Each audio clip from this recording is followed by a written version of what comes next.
ਵਾਹਿਗੁਰੂ ਜੀ ਕਾ ਖਾਲਸਾ, ਵਾਹਿਗੁਰੂ ਜੀ ਕੀ ਫਤਿਹ। ਪ੍ਰਭੂ ਦੀ ਜਿਹੜਾ ਮਿਲਣ ਦਾ ਤਰੀਕਾ ਹੈ ਇਹ ਵਾਹਿਗੁਰੂ ਹੀ ਜਾਣਦਾ ਹੈ। ਅਸੀਂ ਨਾਮ ਜਾਪ ਕਰਕੇ ਪ੍ਰਭੂ ਨੂੰ ਮਿਲਣ ਦੀ ਕੋਸ਼ਿਸ਼ ਕਰ ਸਕਦੇ ਹਾਂ, ਪਰ ਵਾਹਿਗੁਰੂ ਦਾ ਮਿਲਾਪ ਜਿਹੜਾ ਹੈ ਵਾਹਿਗੁਰੂ ਦੁਆਰਾ ਹੀ ਹੁੰਦਾ ਹੈ। ਵਾਹਿਗੁਰੂ ਹੀ ਸਾਨੂੰ ਹੋਰ ਗਹਿਰੇ ਲਿਜਾਣ ਵਿੱਚ ਸਮਰਥ ਹੈਗਾ। ਵਾਹਿਗੁਰੂ ਸਾਨੂੰ ਆਪ ਹੀ ਆਪਣੀ ਮਿਹਰ ਨਾਲ ਨਿਜ ਘਰ ਦੇ ਵਿੱਚ ਲਿਜਾਣ ਦੇ ਵਿੱਚ ਵੀ ਕਾਬਲ ਅਤੇ ਸਮਰਥ ਹੈ। ਆਦਮੀ ਦੀ ਕਈ ਗੱਲਾਂ ਦੇ ਵਿੱਚ ਔਕਾਤ ਹੀ ਨਹੀਂ ਹੈ ਕਿ ਉਹ ਵਾਹਿਗੁਰੂ ਨੂੰ ਮਿਲ ਸਕੇ, ਡਾਇਰੈਕਟ ਮਿਲ ਸਕੇ, ਵਾਹਿਗੁਰੂ ਦੇ ਨਾਲ ਇਕਮਿਕ ਹੋ ਸਕੇ, ਵਾਹਿਗੁਰੂ ਵਰਗਾ ਜੋਤ ਰੂਪ ਹੋ ਕੇ ਵਾਹਿਗੁਰੂ ਦੇ ਵਿੱਚ ਸਮਾ ਜਾਵੇ, ਵਾਹਿਗੁਰੂ ਵਰਗਾ ਨਿਰੰਕਾਰ ਦੇ ਨਾਲ ਜੁੜ ਕੇ ਨਿਰੰਕਾਰ ਬਣ ਜਾਏ। ਇਹ ਸਾਰੀਆਂ ਗੱਲਾਂ ਪ੍ਰਭੂ ਆਪ ਹੀ ਕਰ ਸਕਦਾ ਹੈ, ਬੰਦੇ ਦੇ ਵੱਸ ਦੀ ਗੱਲ ਨਹੀਂ ਹੈ। ਇਸ ਕਰਕੇ ਸਾਨੂੰ ਨਿਜ ਘਰ ਜਾਣ ਵਾਸਤੇ ਸਾਨੂੰ ਆਪਣੇ ਆਪ ਨੂੰ ਜਾਣਨਾ ਬਹੁਤ ਜ਼ਰੂਰੀ ਹੈ, ਕਿਉਂਕਿ ਇਹ ਜਿਹੜਾ ਸਰੀਰ ਹੈ ਇਹਦੇ ਵਿੱਚ 7 ਕੋਠੜੀਆਂ ਨੇ, ਜਿਹਨੂੰ ਆਪਾਂ ਸਭ ਤੋਂ ਪਹਿਲਾਂ ਤਾਂ ਤਨਮੈ ਕੋਠੜੀ ਕਹਿੰਦੇ ਹਾਂ, ਜਿਹੜਾ ਸਰੀਰ ਸਾਡਾ ਨਜ਼ਰ ਆ ਰਿਹਾ ਹੈਗਾ। ਉਸ ਤੋਂ ਬਾਅਦ ਪ੍ਰਾਣਮੈ ਕੋਠੜੀ ਹੈ, ਜਿਹੜੇ ਸਾਡੇ ਸਾਹ ਚੱਲ ਰਹੇ ਨੇ। ਇਹ ਪ੍ਰਾਣ ਵੀ ਸਾਡੇ ਸ਼ਬਦ ਤੋਂ ਆ ਰਹੇ ਨੇ, ਨਾਮ ਤੋਂ ਆ ਰਹੇ ਨੇ, ਵਾਹਿਗੁਰੂ ਤੋਂ ਆ ਰਹੇ ਨੇ, ਜਿਹਨੂੰ ਬਾਣੀ ਕਹਿੰਦੀ ਹੈ ਏਕ ਸ਼ਬਦ ਮੇਰੇ ਪ੍ਰਾਣ ਬਸਤ ਹੈ, ਬੌੜ ਜਨਮ ਨਾ ਆਵਾਂ। ਤੋ ਇਸ ਤਰ੍ਹਾਂ ਕਰਦੇ ਕਰਦੇ ਵਾਹਿਗੁਰੂ ਨੂੰ ਅਸੀਂ ਜਾਣਨ ਵਿੱਚ ਸਮਰਥ ਹੋ ਜਾਂਦੇ ਹਾਂ, ਕਿਉਂਕਿ ਸਾਡਾ ਜਿਹੜਾ ਪ੍ਰਾਣ ਹੈ ਉਹ ਵਾਹਿਗੁਰੂ ਰੂਪੀ ਸ਼ਬਦ ਤੋਂ ਆ ਰਹੇ ਨੇ, ਵਾਹਿਗੁਰੂ ਰੂਪੀ ਸ਼ਕਤੀ ਤੋਂ ਆ ਰਹੇ ਨੇ, ਜਿਹੜੀ ਕਿ ਜਿੰਦਾ ਸ਼ਕਤੀ ਹੈ। ਅਗਰ ਉਹ ਆਪਣਾ ਕਨੈਕਸ਼ਨ ਕੱਟ ਲੈ ਤਾਂ ਅਸੀਂ ਬੋਲ ਹੀ ਨਹੀਂ ਸਕਦੇ, ਅਸੀਂ ਸੁਣ ਵੀ ਨਹੀਂ ਸਕਦੇ, ਅਸੀਂ ਸਮਝ ਵੀ ਨਹੀਂ ਸਕਦੇ, ਸਾਡੀ ਹੋਂਦ ਹੀ ਖਤਮ ਹੋ ਜਾਂਦੀ ਹੈ। ਸਰੀਰ ਆਪਣੇ ਆਪ ਨੂੰ ਸੰਭਾਲਣ ਦੇ ਫਿਰ ਕਾਬਲ ਹੀ ਨਹੀਂ ਹੁੰਦਾ, ਉਸ ਨੂੰ ਮੁਰਦਾ ਸਰੀਰ ਕਹਿੰਦੇ ਹਾਂ। ਇਸ ਕਰਕੇ ਜਿੰਨਾ ਚਿਰ ਸਾਡੇ ਅੰਦਰ ਵਾਹਿਗੁਰੂ ਜੀ ਦਾ ਕਨੈਕਸ਼ਨ ਹੈਗਾ, ਅਸੀਂ ਜੀਵਨ ਜੀ ਰਹੇ ਹਾਂ। ਜਿਹੜੇ ਕਨੈਕਸ਼ਨ ਹਟ ਜਾਂਦਾ ਤਾਂ ਸਾਡਾ ਜੀਵਨ ਵੀ ਖਤਮ ਹੋ ਜਾਂਦਾ ਹੈ। ਅਸੀਂ ਇਸ ਜ਼ਿੰਦਗੀ ਵਿੱਚ ਕੀ ਖਟਿਆ ਕੀ ਨਹੀਂ ਖਟਿਆ, ਇਹ ਸਾਡਾ ਲੇਖਾ ਜੋਖਾ ਸਾਡੇ ਅੰਦਰ ਜਿਹੜਾ ਚਿੱਤਰਗੁਪਤ ਹੈ ਉਸ ਤੋਂ ਹੀ ਪਤਾ ਲੱਗਦਾ ਹੈ ਕਿ ਅਸੀਂ ਜ਼ਿੰਦਗੀ ਦੇ ਵਿੱਚ ਅਸੀਂ ਕਿਸ ਤਰ੍ਹਾਂ ਆਪਣਾ ਜੀਵਨ ਬਿਤਾਇਆ, ਕਿ ਸੱਚ ਦੇ ਰਸਤੇ 'ਤੇ ਚੱਲ ਕੇ ਬਿਤਾਇਆ ਜਾਂ ਅਸੀਂ ਮਾਇਆ ਦੇ ਅਧੀਨ ਹੋ ਕੇ ਆਪਣੇ ਹੰਕਾਰ ਨਾਲ ਗਵਾਇਆ, ਆਪਣਾ ਜੀਵਨ ਗਵਾ ਦਿੱਤਾ, ਵਿਅਰਥ ਕਰਤਾ। ਤੋ ਇਹ ਗੱਲਾਂ ਸਾਨੂੰ ਵਾਹਿਗੁਰੂ ਜੀ ਦੇ ਦੁਆਰਾ ਹੀ ਸਮਝ ਆਉਂਦੀਆਂ ਨੇ, ਔਰ ਚਿੱਤਰਗੁਪਤ ਦੁਆਰਾ ਜਿਹੜਾ ਸਾਡੇ ਅੰਦਰ ਸਬਕੌਂਸ਼ੀਅਸ ਮਾਈਂਡ ਵਿੱਚ ਜੋ ਕੁਝ ਵੀ ਲੇਖਾ ਜੋਖਾ ਲਿਖਿਆ ਗਿਆ ਉਸ ਦੇ ਦੁਆਰਾ ਇਹ ਚੀਜ਼ਾਂ ਪ੍ਰਗਟ ਹੁੰਦੀਆਂ ਨੇ। ਤੋ ਪ੍ਰਾਣਮੈ ਕੋਸ਼ ਤੋਂ ਬਾਅਦ ਪ੍ਰਾਣਮੈ ਕੋਠੜੀ ਤੋਂ ਅੱਗੇ ਮਨਮੈ ਕੋਠੜੀ ਹੈ। ਅਸੀਂ ਕਿਸ ਤਰ੍ਹਾਂ ਚੀਜ਼ਾਂ ਸੋਚਦੇ ਹਾਂ, ਕੀ ਸਾਡਾ ਵਿਚਾਰ ਵਟਾਂਦਰਾ ਹੁੰਦਾ, ਕਿਸ ਤਰ੍ਹਾਂ ਦੀ ਸਾਡੀ ਇਮੋਸ਼ਨ ਨੇ, ਕਿਸ ਤਰ੍ਹਾਂ ਦੀ ਸਾਡੀਆਂ ਭਾਵਨਾ ਨੇ। ਉਸ ਤੋਂ ਅੱਗੇ ਮਤਮੈ ਕੋਠੜੀ ਹੁੰਦੀ ਹੈ, ਜਿਸ ਦੇ ਵਿੱਚ ਸਾਡੀ ਕੀ ਰਾਏ ਹੈ, ਕਿਸ ਤਰ੍ਹਾਂ ਦੀ ਸਾਡੀ ਮਤ ਹੈਗੀ ਹੈ, ਕਿ ਦੁਰਮਤ ਵਾਲੀ ਹੈ, ਮਨਮਤ ਵਾਲੀ ਹੈ ਜਾਂ ਗੁਰਮਤ ਵਾਲੀ ਮਤ ਹੈ, ਸਾਡਾ ਕਿਸ ਤਰ੍ਹਾਂ ਦੀ ਸੋਚਣ ਦਾ ਦ੍ਰਿਸ਼ਟੀਕੋਣ ਹੈ।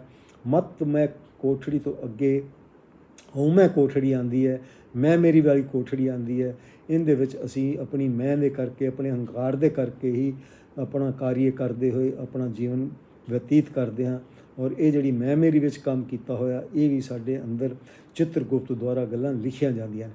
ਇਸ ਤੋਂ ਅਗਲੀ ਕੋਠੜੀ ਹੁੰਦੀ ਹੈ ਜਿਹਨੂੰ ਅਸੀਂ ਕਾਲਮੈ ਕੋਠੜੀ ਕਹਿੰਦੇ ਹਾਂ, ਕਿਉਂਕਿ ਇਹ ਸਾਰਾ ਕੁਝ ਜਿਹੜਾ ਹੁਣ ਤੱਕ ਦੱਸਿਆ ਗਿਆ ਹੈਗਾ ਇਹ ਸਾਰਾ ਕਾਲ ਵਿੱਚ ਹੀ ਖੜ੍ਹਾ ਹੈ, ਕਿਉਂਕਿ ਕਾਲ ਹੀ ਸਾਨੂੰ ਫਿਰ ਆਪਣੇ ਟੀਚੇ ਤੋਂ ਤੋੜ ਦਿੰਦਾ, ਸਾਨੂੰ ਅਕਾਲਮੈ ਕੋਠੜੀ ਤੱਕ ਨਹੀਂ ਜਾਣ ਦਿੰਦਾ, ਕਿਉਂਕਿ ਕਾਲ ਵੀ ਮਾਇਆ ਦਾ ਹੀ ਇੱਕ ਪਾਰਟ ਹੈ, ਮਾਇਆ ਦਾ ਹੀ ਛੋਟਾ ਵੀਰ ਹੈਗਾ। ਤੋ ਇਸ ਕਰਕੇ ਮਾਇਆ ਦੇ ਵਿੱਚ ਦੂਜੇ ਭਾਵ ਕਰਕੇ ਅਸੀਂ ਆਪਣੇ ਜੀਵਨ ਨੂੰ ਵਿਅਰਥ ਹੀ ਗਵਾ ਦਿੰਦੇ ਹਾਂ। ਤੋ ਕਾਲਮੈ ਕੋਠੜੀ ਤੱਕ ਇਹ ਜਿਹੜੀਆਂ 6 ਕੋਠੜੀਆਂ ਨੇ ਇਹ ਸਾਡੀਆਂ ਜ਼ਿੰਦਗੀ ਦੇ ਵਿੱਚ ਵਿਅਰਥ ਹੀ ਜਾਂਦੀਆਂ ਨੇ ਜੇ ਅਸੀਂ ਅਕਾਲਮੈ ਕੋਠੜੀ ਨੂੰ ਨਹੀਂ ਜਾਣਿਆ। ਤੋ ਅਕਾਲਮੈ ਕੋਠੜੀ ਉਹ ਹੈ ਜਿੱਥੇ ਅਕਾਲ ਹੀ ਅਕਾਲ ਰਹਿੰਦਾ ਹੈ। ਇੱਥੇ ਆ ਕੇ ਅਸੀਂ ਕਾਲ ਤੋਂ ਉੱਪਰ ਹੋ ਜਾਂਦੇ ਹਾਂ, ਔਰ ਨਾਲ ਹੀ ਸਾਨੂੰ ਇਹ ਚੀਜ਼ ਦੀ ਵੀ ਸਮਝ ਆਉਂਦੀ ਹੈ ਕਿ ਇੱਕ ਅਕਾਲ ਤਖਤ ਗੁਰੂ ਹਰਗੋਬਿੰਦ ਦੁਆਰਾ ਬਣਾਇਆ ਗਿਆ ਹੈ ਅੰਮ੍ਰਿਤਸਰ ਦੇ ਵਿੱਚ, ਪਰੰਤੂ ਜਿਹੜਾ ਸੱਚਖੰਡ ਤਖਤ ਹੈ ਉਹ ਸਾਡੇ ਅੰਦਰ ਹੈ, ਉਹ ਅਕਾਲਮੈ ਕੋਠੜੀ ਦੇ ਵਿੱਚ ਹੈ, ਉਹ 10ਵੇਂ ਦੁਆਰ ਦੇ ਵਿੱਚ ਹੈ। ਔਰ 10ਵਾਂ ਦੁਆਰ ਦਾ ਜਿਹੜਾ ਖੁੱਲ੍ਹਣ ਦਾ ਤਰੀਕਾ ਹੈ ਉਹ ਵਾਹਿਗੁਰੂ ਆਪ ਹੀ ਜਿਹੜੇ ਕਿਰਪਾ ਕਰਦਾ, ਤਾਂ ਹੀ ਸਾਡੇ 'ਤੇ 10ਵਾਂ ਦੁਆਰ ਖੁੱਲ੍ਹਣ ਦੀ ਸਾਡੇ 'ਤੇ ਮਿਹਰ ਹੁੰਦੀ ਹੈ। ਫਿਰ ਅਸੀਂ 10ਵਾਂ ਦੁਆਰ ਜਿਹੜੇ ਖੁੱਲ੍ਹ ਜਾਂਦਾ ਫਿਰ ਸਾਨੂੰ ਅਕਾਲਮੈ ਕੋਠੜੀ ਸਾਡੇ ਅੰਦਰ ਜਿਹੜੀ ਹੈਗੀ ਆ ਉਸ ਦੀ ਸਮਝ ਆ ਜਾਂਦੀ ਹੈ, ਕਿਉਂਕਿ ਅਕਾਲਮੈ ਕੋਠੜੀ ਦੇ ਵਿੱਚ ਹੀ ਵਾਹਿਗੁਰੂ ਵਿਰਾਜਮਾਨ ਹੈ। ਇਹੀ ਸਾਡਾ 10ਵਾਂ ਦੁਆਰ ਹੈ, ਇਹੀ ਸਾਡਾ ਸੱਚਖੰਡ ਤਖਤ ਹੈ ਜਿੱਥੇ ਅਸੀਂ ਵਿਰਾਜਮਾਨ ਹੋਣਾ ਹੈ।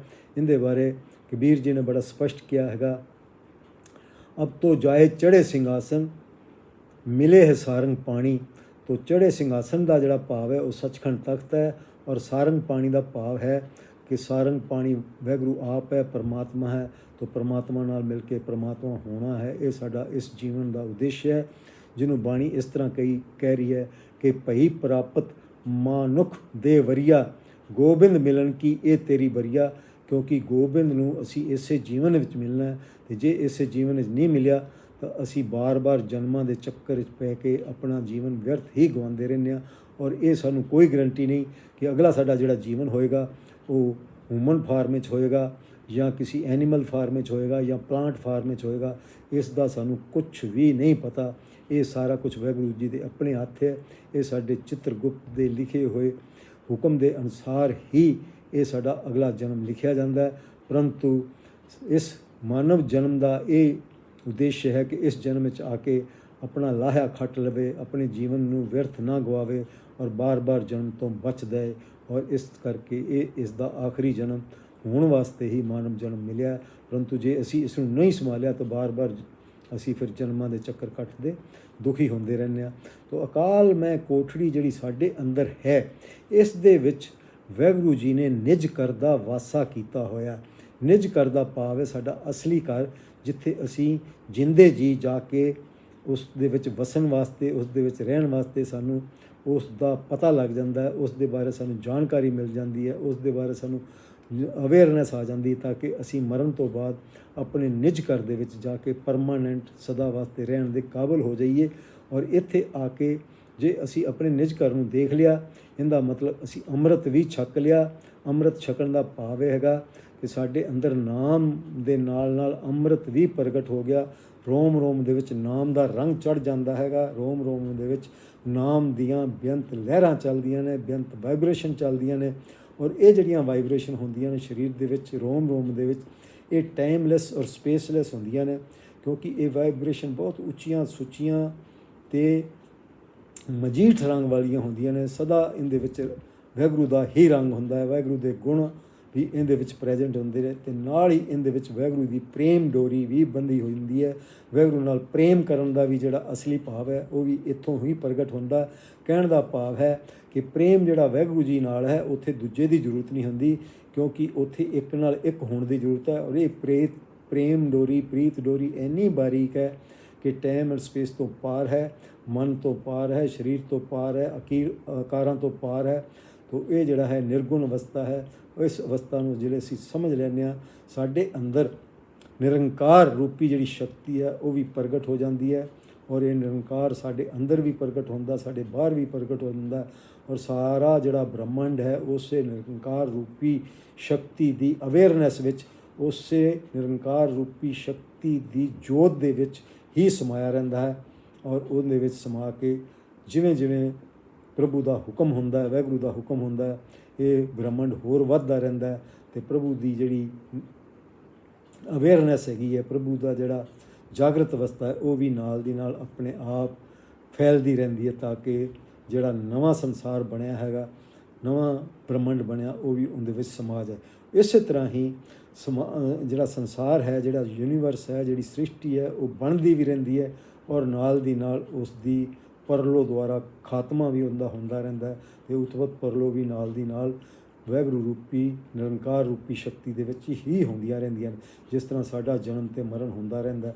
ਪਰੰਤੂ ਜਿਸ ਟਾਈਮ ਅਸੀਂ ਬਹੁਤ ਗਹਿਰੇ ਚਲੇ ਜਾਂਦੇ ਹਾਂ, ਗਹਿਰੇ ਜਾ ਕੇ ਆਪਣੇ ਨਿਜ ਘਰ ਦੇ ਵਿੱਚ ਸਾਡਾ ਵਾਸਾ ਹੋ ਜਾਂਦਾ, ਜਿਹਨੂੰ ਅਸੀਂ ਕਹਿੰਦੇ ਹਾਂ ਕਿ ਨਿਜ ਘਰ ਸਾਡਾ ਉਹ ਹੈ ਜਿੱਥੇ ਸਾਡਾ ਅਕਾਲ ਪੁਰਖ, ਜਿਹੜਾ ਸਾਡਾ ਸਤਿਗੁਰੂ ਹੈ, ਜਾਂ ਜਿੱਥੇ ਨਿਰੰਕਾਰ ਹੈ, ਉਹ ਵਸਦਾ ਹੈ। ਇਹ ਚੌਥੇ ਪਦ ਦੀਆਂ ਗੱਲਾਂ ਨੇ। 3 ਗੁਣਾਂ ਦਾ ਇੱਥੇ ਕੋਈ ਵੀ ਕਿਸੇ ਤਰ੍ਹਾਂ ਦੀ ਕੋਈ ਪ੍ਰੈਜੈਂਸ ਨਹੀਂ ਹੁੰਦੀ। 3 ਗੁਣਾਂ ਦਾ ਇੱਥੇ ਕਿਸੇ ਤਰ੍ਹਾਂ ਦਾ ਕੋਈ ਵਰਤਾਰਾ ਨਹੀਂ ਹੁੰਦਾ। ਇਹ ਜਿਹੜਾ ਚੌਥਾ ਪਦ ਹੈ, ਇਸ ਦੇ ਵਿੱਚ ਨਾ ਕੋਈ ਦੁਸ਼ਮਣ ਹੁੰਦਾ ਅਤੇ ਨਾ ਕੋਈ ਮੀਤ ਹੁੰਦਾ, ਨਾ ਇੱਥੇ ਪ੍ਰਕਾਸ਼ ਹੁੰਦਾ, ਨਾ ਅੰਧੇਰਾ ਹੁੰਦਾ, ਨਾ ਇੱਥੇ ਡਰ ਹੈ ਅਤੇ ਨਾ ਕੋਈ ਡਰਾ ਸਕਦਾ ਹੈ, ਨਾ ਇੱਥੇ ਚਿੰਤਾ ਹੁੰਦੀ ਹੈ, ਨਾ ਅਚਿੰਤ ਹੁੰਦਾ।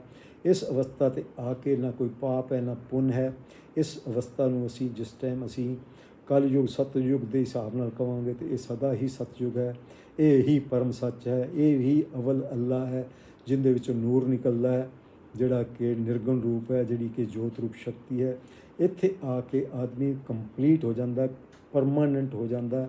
ਇੱਥੇ ਆ ਕੇ ਜਿਹੜੀ ਫਿਲਾਸਫੀ ਹੈ ਆਪਣੇ ਆਪਣੇ ਧਰਮਾਂ ਦੀ ਉਹ ਵੀ ਖਤਮ ਹੋ ਜਾਂਦੀ ਹੈ। ਇੱਥੇ ਆ ਕੇ ਜਿਹੜੀ ਜੀਵ ਇਸਤਰੀ ਹੈ ਵਾਹਿਗੁਰੂ ਦਾ ਸਿਮਰਨ ਕਰਦੇ ਕਰਦੇ ਇੱਥੇ ਆ ਕੇ ਉਹ ਜੀਵ ਇਸਤਰੀ ਤੋਂ ਪਰਮ ਪੁਰਖ ਬਣ ਜਾਂਦਾ ਹੈ, ਅਕਾਲ ਪੁਰਖ ਬਣ ਜਾਂਦਾ ਹੈ। ਜੀਵ ਇਸਤਰੀ ਵਾਲਾ ਵੀ ਜਿਹੜਾ ਉਸ ਦੇ ਉੱਤੇ ਲੇਬਲ ਲੱਗਿਆ ਸੀ ਉਹ ਖਤਮ ਹੋ ਜਾਂਦਾ ਹੈ। ਹੁਣ ਆ ਕੇ ਉਸਨੇ ਸਦਾ ਵਾਸਤੇ ਰਹਿਣਾ ਹੈ ਔਰ ਸਾਰੀ ਸ੍ਰਿਸ਼ਟੀ ਦਾ ਉਹ ਮਾਲਕ ਬਣ ਜਾਂਦਾ, ਸਾਰੀ ਸ੍ਰਿਸ਼ਟੀ ਦਾ ਵਿਸ਼ਵ ਗੁਰੂ ਬਣ ਜਾਂਦਾ। ਸਾਰੀ ਸ੍ਰਿਸ਼ਟੀ ਦੇ ਬਾਰੇ ਉਸ ਨੂੰ ਆਤਮ ਗਿਆਨ ਹੁੰਦਾ ਹੈ, ਸਾਰੀ ਸ੍ਰਿਸ਼ਟੀ ਦੇ ਵਾਸਤੇ ਉਹ ਅੰਤਰਜਾਮੀ ਬਣਦਾ। ਇਹ ਗੱਲਾਂ ਪ੍ਰੈਕਟੀਕਲ ਜਿਸ ਟਾਈਮ ਸਾਡੇ ਨਾਲ ਵਾਪਰਦੀਆਂ ਤਾਂ ਹੀ ਸਮਝ ਆਉਂਦੀ ਹੈ। ਜੇ ਪ੍ਰੈਕਟੀਕਲ ਨਾ ਵਾਪਰਨ ਤਾਂ ਅਸੀਂ ਇਹਦੇ ਬਾਰੇ ਜਾਣ ਹੀ ਨਹੀਂ ਸਕਦੇ। ਔਰ ਇੱਥੋਂ ਹੀ ਅੰਮ੍ਰਿਤ ਰਸ ਨਿਕਲਦਾ ਜਿਹੜਾ ਸਾਡੇ ਰੋਮ ਰੋਮ ਵਿੱਚ ਸਮਾ ਕੇ ਸਾਨੂੰ ਅਮਰ ਕਰ ਦਿੰਦਾ।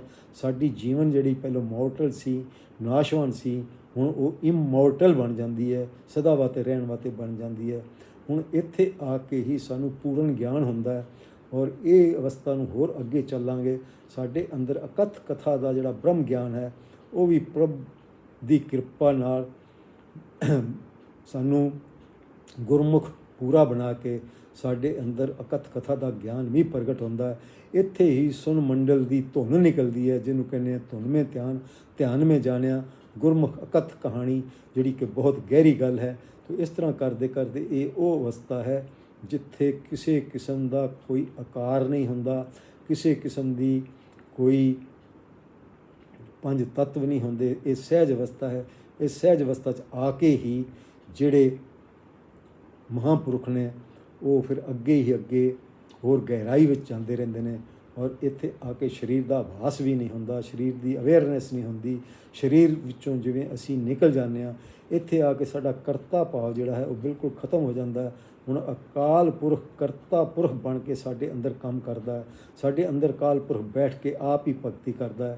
ਇਹ ਜਿਹੜੀ ਭਗਤੀ ਹੁੰਦੀ ਹੈ ਪ੍ਰਭੂ ਦੇ ਭੈ ਵਿੱਚ ਭਗਤੀ ਹੁੰਦੀ ਹੈ। ਇਹ ਜਿਹੜੀ ਪ੍ਰਭੂ ਨੂੰ ਯਾਦ ਕਰਨਾ ਇਹ ਵੀ ਪ੍ਰਭੂ ਦੀ ਕਿਰਪਾ ਨਾਲ ਹੁੰਦਾ। ਪ੍ਰਭੂ ਦੇ ਜਿਹੜਾ ਸਿਮਰਨ ਹੈ ਉਹ ਆਪਣੇ ਆਪ ਹੁੰਦਾ। ਪ੍ਰਭੂ ਆਪ ਸਾਡੇ 'ਚ ਬੈਠ ਕੇ ਸਾਰੇ ਕੰਮ ਕਰਦਾ। ਔਰ ਇਹ ਬਹੁਤ ਗਹਿਰੀ ਅਵਸਥਾ ਹੈ। ਇੱਥੇ ਆ ਕੇ ਕਿਹਾ ਗਿਆ ਹੈ ਫਿਰ ਕਰ ਵੈਸੋ ਹਰਜਨ ਪਿਆਰੇ ਸਤਿਗੁਰੂ ਤੁਮਰੇ ਕਾਜ ਸਵਾਰੇ। ਇਹ ਬਹੁਤ ਗਹਿਰੀ ਅਵਸਥਾ ਵਿੱਚ ਹੋਰ ਵੀ ਗਹਿਰੇ ਜਾਂਦੇ ਹਾਂ। ਔਰ ਅੱਗੇ ਕੀ ਹੈ ਉਸ ਦਾ ਆਰ ਪਾਰ ਅਸੀਂ ਕੁਛ ਨਹੀਂ ਜਾਣ ਸਕਦੇ, ਨਾ ਹੀ ਸਾਡੇ 'ਚ ਕੋਈ ਸਮਰਥਤਾ ਹੈ। ਇਹ ਜੋ ਕੁਛ ਵੀ ਅਗਰ ਜਨਾ ਸਕਦਾ ਤਾਂ ਵਾਹਿਗੁਰੂ ਆਪ ਜਨਾ ਸਕਦਾ। ਇੱਥੇ ਸਾਡੇ ਅੰਦਰ ਵਾਹਿਗੁਰੂ ਦੇ ਜਿਹੜੇ 3 ਪਾਰਟ ਨੇ ਮੋਟੇ ਮੋਟੇ। ਇੱਕ ਨਿਰੰਕਾਰ ਹੈ ਜਿਹੜਾ ਕਿ ਆਪ ਹੀ ਸਾਰੀ ਸ਼ਕਤੀ ਦਾ ਮਾਲਕ ਹੈ, ਸਾਰੇ ਬ੍ਰਹਮੰਡ ਦਾ ਮਾਲਕ ਹੈ। ਦੂਜਾ ਇੱਕ ਓਂਕਾਰ ਹੈ। ਓਂਕਾਰ ਦਾ ਮਤਲਬ ਉਹ ਆਪ ਹੀ ਸ੍ਰਿਸ਼ਟੀ ਦੀ ਪੈਦਾਇਸ਼ ਕਰ ਰਿਹਾ, ਸ੍ਰਿਸ਼ਟੀ ਨੂੰ ਪੈਦਾ ਕਰ ਰਿਹਾ ਹੈ, ਆਪ ਹੀ ਉਹਨਾਂ ਨੂੰ ਪਾਲ ਰਿਹਾ ਹੈ ਔਰ ਆਪ ਹੀ ਟਾਈਮ ਆਉਣ 'ਤੇ ਉਹਨਾਂ ਨੂੰ ਖਤਮ ਕਰ ਰਿਹਾ। ਇਹ ਤਿੰਨੇ ਗੁਣ ਵਾਹਿਗੁਰੂ ਦੇ ਆਪਣੇ ਆਪ ਨੇ, ਇਸੇ ਨੂੰ ਓਂਕਾਰ ਕਹਿੰਦੇ ਨੇ। ਇੱਕ ਏਕਾਕਾਰ ਹੈ।